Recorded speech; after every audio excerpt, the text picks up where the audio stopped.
मनुष्य के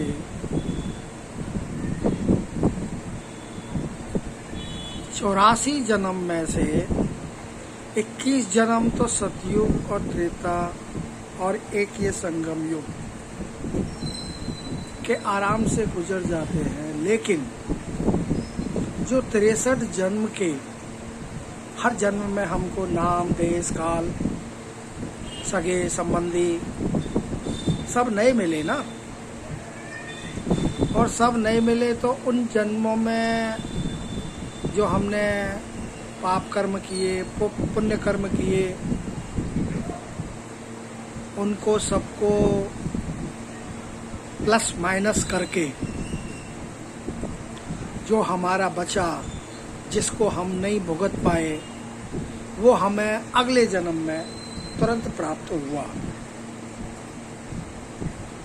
अब ये है हमारा 84वां जन्म, जिसको संगम युग कहते हैं। अभी आपने देखा जो सावन है, जैसे हर 3 साल में एक बार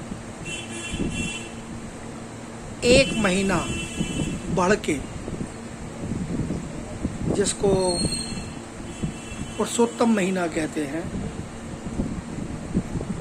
जिसको मल महीना, अधिक का महीना भी कहते हैं, जो इस साल पिछले 3 साल के बाद सावन में पड़ा, 2 सावन हुए। उसी तरीके से हर युग, सतयुग, त्रेता, सतयुग से जब त्रेता आया तो उसमें एक बीच में जब सतयुग का एंड हुआ और त्रेता का आदि हुआ, तो जो बीच का पीरियड था वो था संगम युग। इसी तरीके से त्रेता के बाद जब द्वापर आया तो उसके जो बीच का समय था वो था संगम युग। तो वो संगम युग का उतना महत्व नहीं है जितना द्वापर युग के बाद कलयुग आया, उसका भी उतना महत्व नहीं है। महत्व किसका है? जो अब कलयुग से और सतयुग में जाएगा। कलयुग की आप कला देख सकते हैं कि कितनी कला है, और सतयुग की आप देख सकते हैं कितनी कला है। लक्ष्मी का, नारायण देवता का उनका राज था, 16 कला युक्त था, सतो प्रधान थे सब। तो अब हम जब आए हैं ऊपर से, हमारी जो आत्मा हमारे शरीर में, गर्भ में जब आती है तो वो एकदम पवित्र आती है, मूल वतन से आती है। और हमें, हर इंसान को, हर मनुष्य को जाना भी मूल वतन में वापस ही है,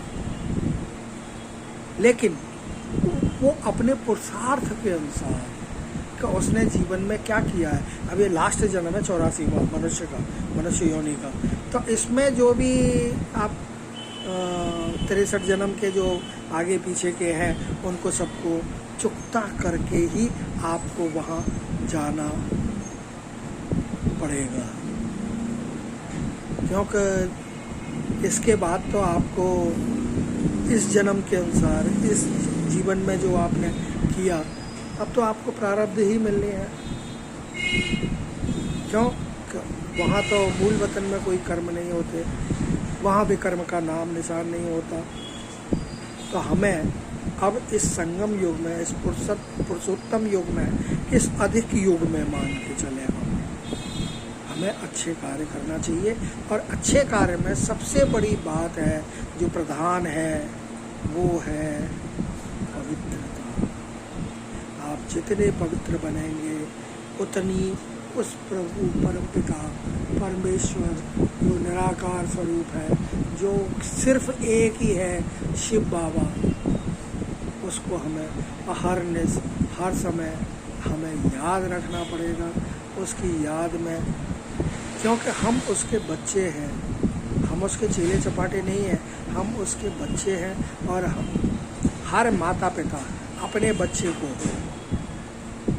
राजभाग देता ही देता है, अपना सर्वस्व उसके लिए प्रदान कर देता है। ओम शांति। ये इतना जो ज्ञान हमें मिला, इसमें हमें शिव बाबा की जो टचिंग मिल रही है बराबर, हमें शिव बाबा की, ब्रह्मा बाबा के द्वारा जो टचिंग मिल रही है, वो एक हमारे जीवन को सफल कर रही है, हमारे जीवन की कमाई का जो खाता है उसको जमा कर रही है, उसको काफ़ी मजबूत बना रही है, हमारे अंदर दृढ़ निश्चय पैदा कर रही है। हमें पता चल रहा है कि हमारी आत्मा, अगर हम अपनी आत्मा को पहचान सकते हैं तो ही हम उस परमपिता परमेश्वर निराकार स्वरूप को, जो सूक्ष्म स्वरूप है, जो बिंदु स्वरूप है, उसको हम पहचान सकते हैं। ओम शांति, ओम शिव बाबा, ओम बाप दादा।